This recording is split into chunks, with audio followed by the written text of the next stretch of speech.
The most unexpected betrayal ever. My own sister tried to steal my soul. We're on the Sunset Strip, Los Angeles, 1988. The neon is blinding, the music is loud, and the promise of a glorious crash is in the air. I remember thinking about the New York punk scene. Sure, it was rebellious and raucous, just like me, but it was missing something crucial, something that LA's metal scene had in abundance. Look inside the club, at the band tearing up the stage and the crowd going wild. That missing element was glorious, unadulterated hedonism. The girls here, the guys, the fashion, the attitude. It's pure sin and pleasure without apology. And you know what? I can't pass up hedonism. As I scan the crowd, completely immersed in the scene, the girl next to me leans in, her eyes wide with sudden recognition and a touch of fear. She whispers, "Who is that?" In this time, this place, they know me simply as Lady S. I suppose I could suggest they're looking at me because I'm the mystery woman who just blew into town and bought this entire establishment with a suitcase full of cash. That's partially true, but we all know why they're really staring. I move through the packed crowd in my leather and fishnets, utterly indifferent to the envious looks and sudden silence I command. The others, with their cheap thrills and manufactured danger, simply pale in comparison. I glance down at the women blocking my path, my expression one of pure, dismissive contempt. With cool authority, I instruct them, "Step aside, harlots." Suddenly, a muscular man with a thick beard and long hair steps right up to me, his grin cocky and appreciative. "Whoa, baby. Never seen you here before," he says, leaning close. "Gotta say, the dress looks damn good on you." I meet his gaze with a subtle smirk, noting his physical presence. He's pretty good. Feels pretty good, too, I think, as his arm brushes mine. Before the moment can develop, a stern-faced woman with dark hair, clearly a subordinate, rushes up to intercept him. "Come on, Timbo. We talked about this," she says sharply, pulling his arm. "Can't be groping the ladies, dude. Especially not the boss." I wave off her concern, my voice smooth and dangerous. "Relax, Jinx. The man is just having a little fun. And we can all use some fun in our lives, can't we?" I take Timbo's hand, holding his attention hostage. I lean in, the playful mood darkening with intent. "Now, let me show you my idea of fun, okay, Timbo?" Totally consumed by my presence, he barely manages to whisper, "Hell yeah." Timbo's eager smile vanishes instantly. His hell yeah is met not with a kiss, but with the brutal, gauntleted force of my elbow smashing straight into his face. The impact is a sickening, bone-crushing blow. Blood splatters instantly, splashing across the nearby faces. "Oh my God!" cries Jinx, stepping back in shock. Timbo collapses forward, clutching his mangled face in agony, blood pouring between his fingers. He chokes out, "My fucking nose." I step back, fixing the bleeding fool with a cold, superior glare. My voice is sharp and venomous as I deliver the lesson. I love a good grope now and again, but certainly not with the likes of you. The crowd's reaction is a chaotic mix of horror and exhilaration. Up on the stage, the lead singer grins, completely unfazed by the violence erupting inches from him. He yells into the mic, "Fucking radical." After the scene in the club, the singer, intoxicated by the chaos, had a declaration. "I'd sell my soul for a chick like that," he announced, eyes shining. Lucky for him, my father wasn't around to hear that. As for me, I'm not interested in his soul. Later, in a room high above the Sunset Strip, he looks at me, breathless, sprawled back on the mussed sheets. "God damn, baby," he sighs, captivated. "You're a fucking angel." I straddle him, my hands gripping his chest, my expression demanding. What did I say about talking? He ignores me, high on adrenaline and ego. "No, seriously, I'm gonna write songs about you." "Red Sexy, great title, huh? Like Dead Sexy, but red because of your hair. What do you think?" I look down at his flushed, eager face, a wicked smile curving my lips. "I think you ought to save your breath, little man," I purr, the soft tone hiding the steel beneath. "You're going to need it." The party was over. For all his bluster, my little rocker man couldn't keep up with me. His bandmates and their various hangers-on didn't last much longer either. Eventually, the drugs, the sex, and the sheer rock and roll excess gave way to a room full of bodies, dead asleep and gently snoring. I survey the mess, already bored. I'll let them be until dawn, then kick them out. They'll inevitably plead to stay, trying to take advantage of my generosity. But I don't play that game. I turn away from the sleeping mortals and enter the bathroom, running the water in the sink. Soon I'll be alone again, alone with my thoughts. The memory shifts instantly, plunging me back into the infernal heat of hell, the city of DAS. A vast, demonic, gothic citadel rises out of the fire-scorched landscape, dwarfing everything around it. I stand small and insignificant, a young girl named Sophia clutching the massive, clawed hand of my father, the Demon Lord. He leans down, his tone heavy with demanding authority. "Did you hear me, Sophia? Welcome home, my special little girl." Even the air here is red and angry, filled with the shadows of circling winged creatures. My father gazes at me, his immense, muscular form dominating the frame. He offers a cruel, strained attempt at comfort. "I'm sorry about your mother, but I promise humanity can't touch you here." Then a sharp, predatory grin splits his crimson face. "Come now, I have a surprise to show you." My father pulls me across the threshold, leading me deeper into the castle. He gestures toward the great hall, which is teeming with children. They are smaller versions of him, red, purple, horned, with sharp teeth and eyes that burn yellow in the dim light. They are my many, many brothers and sisters. "Sophia, let me introduce you to a few of your brothers and sisters." Their gazes focus on me, the newcomer. A small demon with jagged red wings darts forward, inhaling deeply. His voice is a sinister rasp. "Oh joy, a new plaything. He smells human?" Another sibling, her skin a mottled purple, gives a chilling, gap-toothed grin. "Hope she doesn't break, like the last one did." While the others circle, eager for sport, a striking black-winged figure stands back, watching the introduction with a detached and somber expression. She offers no welcome, only a silent assessment. Yes, I know it's cliché, but I can think of no better way to experience the Strip than in a red Corvette convertible. The view, however, is considerably less glamorous in daylight. I pull up to a growing crowd, my crimson hair streaming over the back of the seat. Now, what do we have here? I've heard of this lot. Holy rollers blaming the Earth's ills on rock and roll. They hold up frantic signs that declare, "Say no to rock," and "This is war." They even claim a blasphemous union between heavy metal and the underworld. Their self-appointed leader, a very clean-cut young man in a shirt and tie, preaches aggressively into a megaphone. I catch sight of one particular piece of amateur art being waved in the crowd. "Satan loves metal." I let a wide, appreciative grin spread across my lips. Or do for my resonautic finning well by the Anich Smolcanigo. I stand outside the club entrance, watching the small-minded mortals preach about heavy metal's supposed pact with the devil. I'd love to play with them, but I have work to do. I slip inside, moving toward the stage where the band I met last night, Leather Circus. I instructed them to meet me here to sign some contracts. But by the looks of it, they won't be signing anything. The backstage area is a slaughterhouse. Bodies are strewn across the floor, ripped open and hanging from the metal rigging. Blood and viscera cover every inch of the stage equipment. I examine the carnage carefully, noting the violent nature of the attack. No blade did this. This was the unmistakable work of fangs and claws. I look down at the singer, now just a piece of meat on the floor. For all his youthful passion, he was a beautiful man. I look away from the gore, my expression hardening with cold fury. Whoever did this will pay. I know exactly where to find my first suspect. I leave the bloody wreck of the club and head straight for the mob of protesters still holding their signs outside. I approach the golden-haired leader, the clean-cut boy with the megaphone. I meet his gaze with an intimidating intensity. "What's your name?" He stares, startled that I'm speaking to him. "Rolly, this is my ministry." Before he can finish, I grab his striped tie and yank it tight, choking him instantly. He lets out a strangled gasp, utterly shocked. Come now, Roy, I demand, pulling him away from his flock. We need to have words.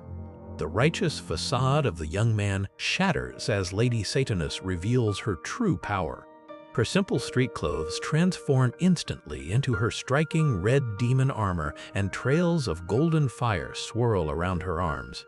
She wrenches his tie higher, lifting him off his feet. Very funny, she spits, her voice laced with contempt. You can drop the subterfuge. I sensed what you are the moment I saw you. Instantly, Roy's features twist into a hideous snarl, his face turning a furious red as horns burst through his skull. He is a low-level demon caught in the act. He sees her full power and shouts terrified. Very funny. You're Lady Satanus. I swear we didn't know this was your turf. He scrambles to offer an explanation. It's just a con job, that's all. But before he can finish, Lady Satanus winds up and punches him across the face with a fist. He lies, she roars.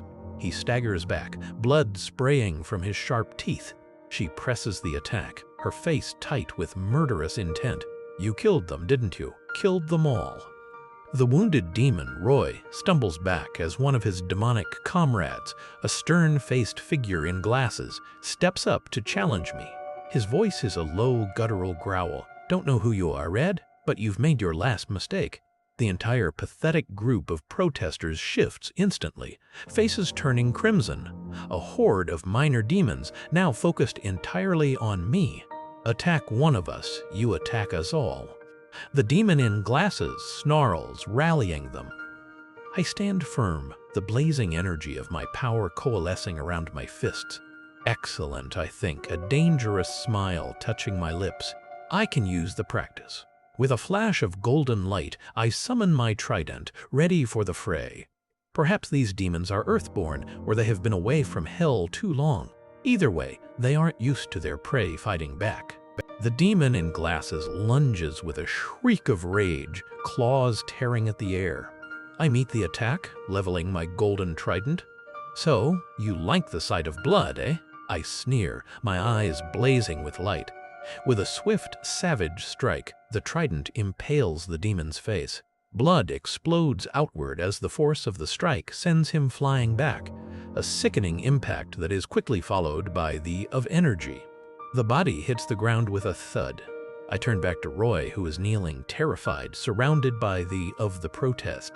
His eyes are wide as he stares at the flame coiling around my hand, focused entirely on his face.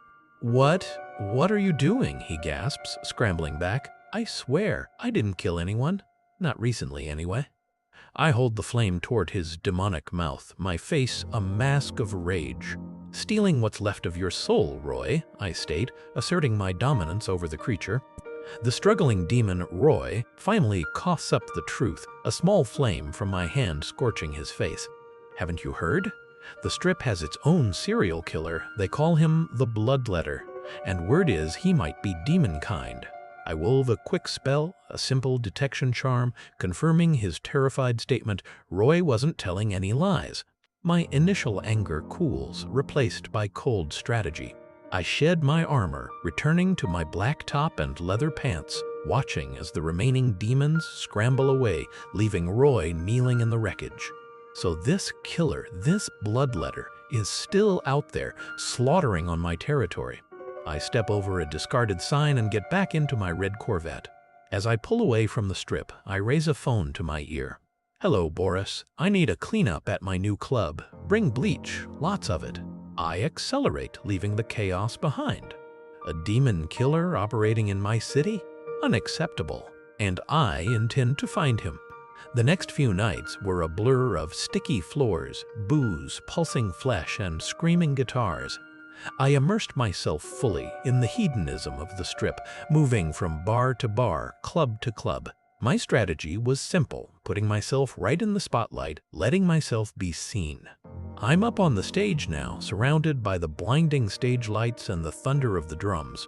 The white-haired lead singer of this particular band screams into the mic, hands raised to the roaring crowd.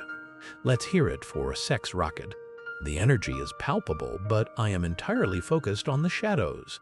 If this bloodletter is demon-kind, he operates on impulse, drawn by chaos and raw power. If a demon is in the crowd, I'll sense him. In the meantime, I allow myself a little fun. I drop my clothes and look at the sex rocket singer, lounging on the couch. "See mare, Danny boy." He smiles, entirely compliant. Radical. All right, perhaps more than a little fun. Later, in the poolside jacuzzi, I'm surrounded by eager rock gods and groupies, holding a glass of champagne as I pour the rest of the bottle over the heads of the crowd. I grin, purely amused. Drink up. Can't have you sluts dehydrating, can we? After so long in hell, a prisoner to my father's whims, the wild exuberance and absolute freedom of this place sings to me. I walk through the nighttime streets, watching the scene unfold, and I revel in it. The seductive song of excess always has a dark side. I know that everyone eventually pays a price for their sins, a price I know better than most. But as I stand over the new victim, a wave of cold horror washes over me. A woman lies eviscerated, her entrails spilling out onto the filth-covered floor, her blood painting the scene. No indiscretion, no amount of debauchery could warrant this abomination. My eyes trace the sticky red lines drawn in the pool of blood around her, a symbol of chaos, sketched clumsily but undeniably into the floor. I kneel, the full, sickening realization hitting me. No, it can't be. It's a symbol I wish to forget, though I know I never will. The symbol pulls me back, a chilling imprint from hell, the past. It's the mark of an assassin mage of the Ninth Ring, a dark order that governed my childhood. I see the masked, hooded figure standing above me, his voice a cold command, resonating through the heat of the broken landscape. "You aren't in Dis anymore, daughter of Lord Satanus. In the city of Dis, you were a daughter. Here, you are nothing, less than nothing." He points down at me. "Here, cruelty will be your instructor." In the memory, my younger self is fighting a brutal, red-skinned demon, one of my siblings wearing dark blue armor. I am trying to fight back, but my adversary is ruthless, slashing out with a whip of barbed wire. The thorns rip into my skin, wrapping around my arm and tearing across my cheek. I gasp, blood coating my lips as I struggle against the agonizing, merciless assault. The horned demon sister snaps the barbed wire whip with speed, the thick, thorny links connecting sharply with my arm. I scream out in agony, collapsing backward onto the broken ground. The assassin mage watches from above, his voice utterly cold, "And through that cruelty, all of you shall be reshaped into the greatest killers hell has ever seen." I catch sight of my black-winged sister standing among the onlookers, her face a mask of detached indifference. She offers no comfort, only silent judgment. I lie defeated and bleeding, the pain radiating through my crushed arm. The mage descends, placing a heavy, gloved hand on my shoulder. His final words are a vow, not a promise. "Earth to boss lady." Jinx's voice cuts through the haze of my memory, forcing me back to the present. She's standing outside the car, looking concerned, waving her hand. "You okay? Never seen you all dazed and confused." I shake off the lingering trauma of the past, leaning against the seat. "Guess I'm not myself today, Jinx." Jinx expertly loads a beer keg onto the truck for the club cleanup. She shrugs, indifferent to the hard work. That's a shame, because most days you're like the ultimate badass. But hey, we all need a break from ourselves once in a while. I watch her move. She's sharp, dark, and utterly efficient. You always know just what to say. I lean my head against the car door, suddenly intensely interested in her. "Tell me, Jinx, how long have you worked for me?" She glances over. "Going on 4 months." I bring my face close to hers, reducing the space between us until our eyes are locked. My voice drops to a provocative whisper. "And why haven't we flept yet?" A piercing, desperate scream rips through the air, so sudden it causes both Jinx and me to physically flinch. "Sounds like that came from inside," Jinx says, her eyes wide with shock. Whoa. I leap out of the car and sprint toward the back entrance. The club hasn't opened yet, so the screamer must be one of my staff getting ready for the night. I hear the second sound as I run, a final horrific wail that devolves into a terrible, wet gurgle. Then silence. I surge through the doorway, my face set in grim fury. I burst into the venue, only to find the nightmare has already ended. Standing on the blood-soaked stage, amidst the carnage of my slain staff, is a towering red demon, looking entirely too smug in his biker clothes. He grins, holding the severed head of the screaming woman high above him in one hand, while the rest of her body slumps headless beside the drum kit. Blood drips everywhere, staining the club logo. Damn, you hear that screaming? Your waitress had some lungs on her. Girl could have been in a chick band with lungs like those, he gloats, totally unrepentant. He glances at me, holding a bloodied, crescent-shaped blade in his other hand. You can drop the disguise. I know who you are, milady. In fact, all the blood, all the bodies, I did it all for you. A searing flash of golden light envelops me as my power manifests, cloaking me in armor and crackling energy. My fury is absolute. I don't know you, I state, holding my trident ready. The arrogant demon laughs, tossing the severed head carelessly toward me. It hits the ground with a splatter of blood. But I know you, daughter of Satanus. I'm a big fan of your work. Did you like the presents I made you? He pauses, his grin widening, showing rows of razor-sharp white teeth. I even signed them with the 9th ring symbol, so you'd know they came from someone special. The arrogant demon lunges, his claws dripping blood. But now that you're here, he snarls, raising his curved blade, it's oblivion time. My response is curt and dismissive. I think not. Before he can complete his attack, I pivot, driving the gilded prongs of my trident deep into his chest. The impact sends a shower of blood across the stage, but I am not done. I slam the haft of the weapon upward with my boot, leveraging his body into the air. He flies backward, crashing through debris. I look down at the groaning pile of demon. He wanted to feel special, connected by his violence, but I put him in his place. You're not special, I sneer. Hell is full of vicious psychos like you. My power flares, engulfing the psycho demon in a whirlwind of fire, confirming my suspicion. And you're certainly not an apprentice of the 9th ring. The bloodletter emerges from the heat, his form scorched but his maniacal grin intact. Said they'd never taken Earthborn, he spits, eyes burning with obsession. He shakes his head violently. Said I didn't have the discipline, but I'll show them by wasting their precious little star. He lunges again, moving with blinding speed. The curved blade connects with me, a sharp slice across my shoulder. The heat of the blow is agonizing. I stagger back, clutching the wound as I feel my own blood. No human blade could cut me so deeply. I stare at the golden trident in my hand, my mind reeling in disbelief. How is it possible? Those are hell runes, powerful magic created by the assassin mages. I don't know how he got hold of such a weapon. The bloodletter lunges again, fueled by manic adrenaline, shouting, "Let's do this, bitch!" I brace myself. I cannot allow him to cut me again. The cursed blade strikes my golden trident, and the impact sends a shower of sparks and hellfire through the air. The clang reverberates as I fend off his attack. I seize the brief moment of distraction, rotating the trident, and swing the butt end of the shaft with brutal, focused force. The weapon connects squarely with the bloodletter's skull, crushing bone and sending a horrifying fountain of blood and viscera across the stage. The bloodletter, despite the devastating strike, manages to lift his head, a sickening grin still on his ruined face. Damn, that was brutal. And you call me the psycho. I recognize the source of his resilience. In case he's wondering, I muse internally, stepping closer and lowering my trident to his face. I forced some witches to grant me regenerative powers.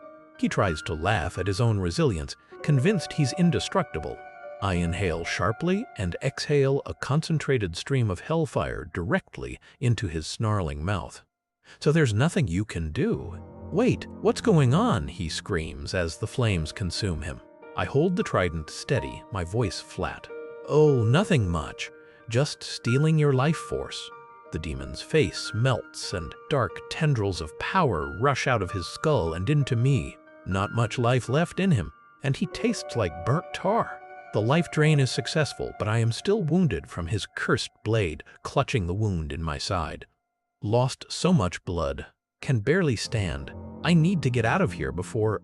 Jinx rushes in, freezing instantly at the sight of my blood-soaked armor and the smoking pile of the bloodletter.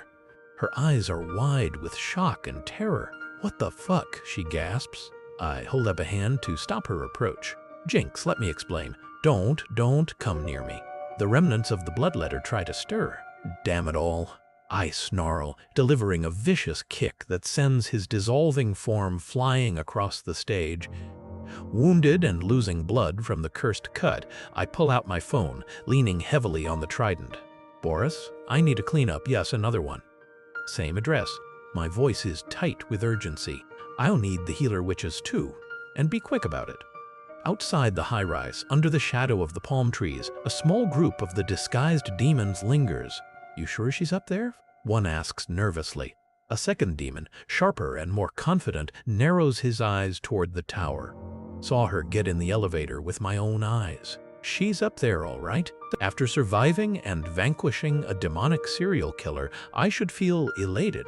But I'm badly wounded from the cursed blade, and 3 powerful healer witches are now working frantically in my room, applying magical paints and talismans to staunch the blood flow.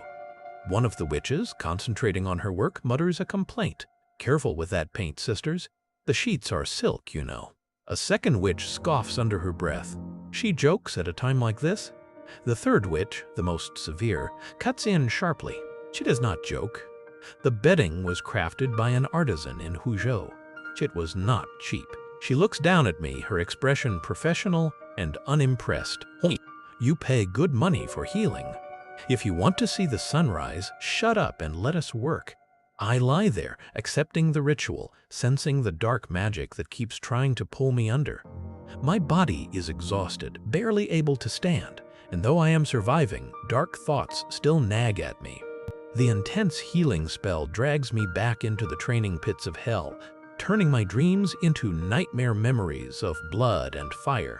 I stand, younger, bloodied, clutching a crude spear as I look down at the defeated demon sibling beneath my boot.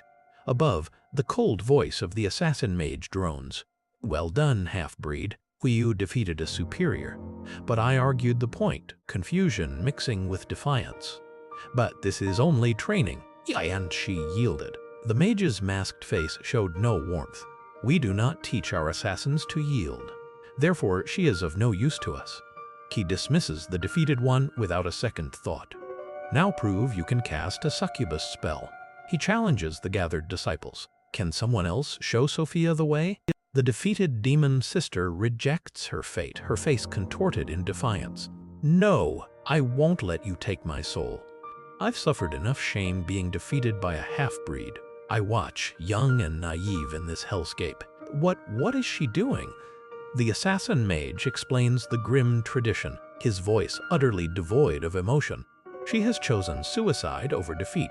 We fit each of you with a false tooth in case you are ever captured during a clandestine quest. Break that tooth and you release a powerful curse, one that burns away any evidence that you existed." The defeated demon dissolves in a flash of fiery chaos, a terrifying lesson in ultimate discipline. My black-winged sister watches the cleansing fire consume her kin, completely unmoved. By the time I awoke, the sun had risen and the healers were gone, leaving only the remnants of their magical paint and a lingering, smoky incense. I was restored, thankfully. Hopefully, Boris and his crew scrubbed the club down and disposed of the demon's body. Now, I simply had to find Jinx and explain that. Wait, as I step out of the elevator, the words catch in my throat. Shit. I stand amidst a new, horrific scene of carnage. The healer witches ripped apart. Their intricate bodies lie torn, surrounded by blood and gore, clearly victims of the same ferocity that killed the band members. The bloodletter fool used a cursed blade, not claws or fangs, which means something I had suspected but didn't want to admit to. With no real clues, I run on instinct, speeding to the place where it all started, the club. I don't like what I find. I adored this place, this chaotic epicenter of rock and hedonism, and someone torched it to the ground as if it were nothing. The heat radiates off the inferno, illuminating the panic in the growing crowd of onlookers. I only hope no one was inside. Then, cutting through the horrified screams of the crowd, the wail of sirens arrives. A young blonde woman, one of my employees, runs up to me, distraught, tears streaming down her face. Lady S. Oh my God, it's horrible. He was still inside when I grab her arm, stabilizing her. Calm down, Lydia. Tell me who. She manages to stammer an answer. Jinx. We all ran when the fire started, but he stayed, trying to put it out. That's when I see him. The Holy Roller. That pathetic little human demon, Roy, is fleeing the scene, scaling a chain-link fence, leaving behind the devastation. So stupid of me to trust the regenerative ability was the Bloodletter's only trick.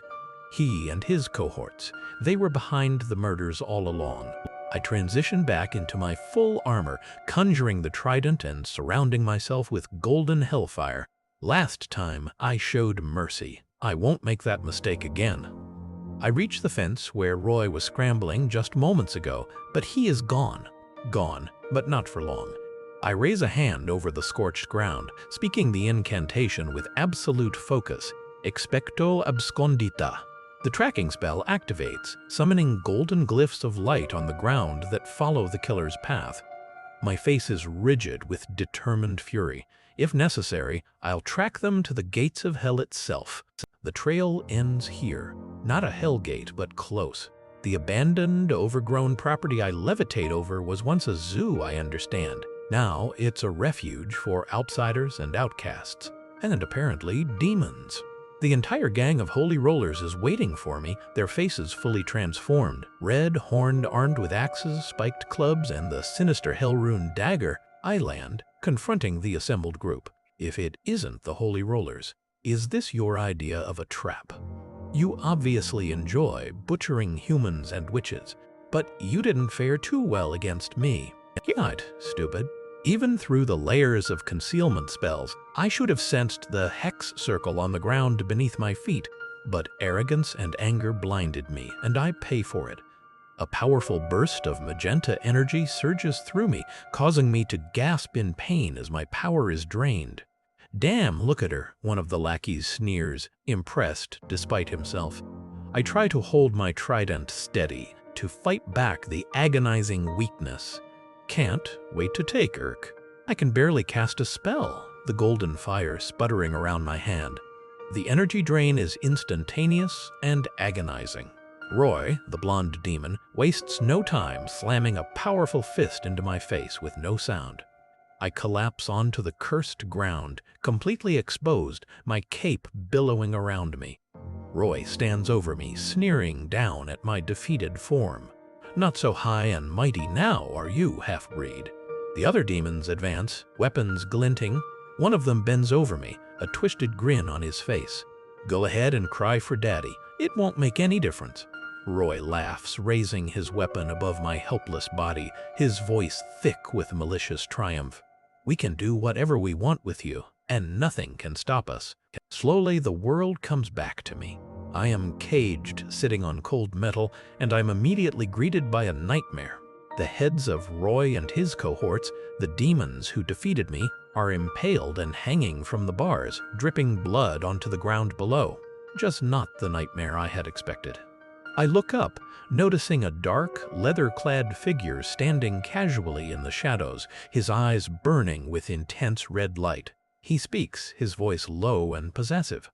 Do you like it? It's all for you. I touch the fresh cut on my cheek, the pain reminding me of my defeat.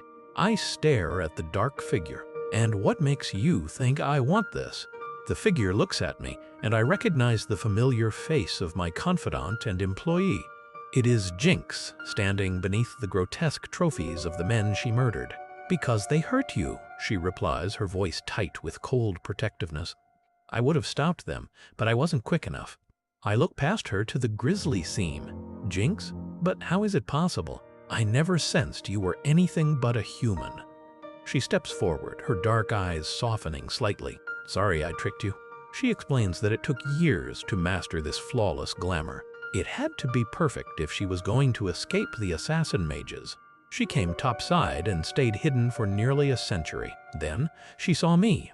She lets the glamour falter and her true form partially emerges. Pale blue-green skin, small horns curling back from her brow, and subtle demonic power crackling around her hands. Her voice drops, raw and filled with intense possessive desire. Right then I should have run, but I couldn't. I wanted to be next to you, wanted to touch you. The memory flares, becoming a violent psychic confrontation fueled by Jinx's admission. The dark-winged demon, revealed as my sister, stares at me with obsessive intensity. You loved me. I know you did, she insists, her voice heavy with delusion. But the mages kept us apart. I retaliate instantly, the pain of her betrayal sharpening my fury. You barely spoke to me. I summon my power, releasing a devastating torrent of blinding pink energy toward her. But she deflects the blast, standing firm in her self-created history. It doesn't matter. We shared that look, remember? That look said it all. My denial is absolute, tearing the flimsy truth of her obsession apart. I didn't even know your name. I lunge, rejecting her claim, driving a brutal blow into her gut. She recoils as blood sprays from her lips. She recovers instantly, dominating me in a moment of agonizing psychic defeat. Jinx stands over me, triumphant and terrifying, her possessive rage crystallized. Her final words are a cold vow that chills me to the core. Your flesh is mine. No one will touch it again. Jinx slams down, pinning me completely. If I can't have your body, she snarls, pressing her face against mine. I try to resist, but the hex circle drain is still crippling me. I can't push her off. She leans in, eyes glowing with dark magic. I'll steal your soul. I stop struggling, so I let her get close instead. She opens her mouth intending to drain me, but I react first, spitting something small and hard directly into her throat. Jinx chokes, recoiling in utter agony. Did you spit something in my mouth? I look down at her convulsing form, a satisfied smile returning to my blood-splattered face. That holy roller got me good with his club, Octotooth loose. I trace my finger across my lips, watching the self-destruction begin as powerful golden energy erupts from her eyes and mouth. The dark, winged figure that was my sister screams as she dissolves. I look at her and finish the thought with a cold, triumphant whisper. Guess which one? Lady Satanus watches the remnants of her sister burn away in searing golden flame. She speaks softly, delivering the final lesson learned in the pit. Suicide over defeat, remember? That was the lesson we learned from the mages. Except I don't play that way. She rises, fully restored, the flames purifying the air around her and the impaled heads of her enemies. She looks at the scene, her face hard and unforgiving. You weren't the only one the mages hurt. It's what you did with that pain that mattered. The battle is over, and the cage, now adorned with the heads of her aggressors, is her territory once more. Meanwhile, outside the former club, amidst the smoking wreckage, two young rockers stare sadly at the ruins. The dark-haired guitarist shakes his head. It's what you did with that pain that mattered. The blonde woman sighs, clutching her hands. We was gonna play here someday. Now that ain't ever gonna happen. The guitarist offers a small consolation, grabbing his instrument. There will be other clubs, baby? Lady Satanus steps through the smoking wreckage of the club and stands before the crowd of shocked onlookers, fully armored, her red hair streaming around her. A blonde girl gasps in awe. Whoa, is that Lady S?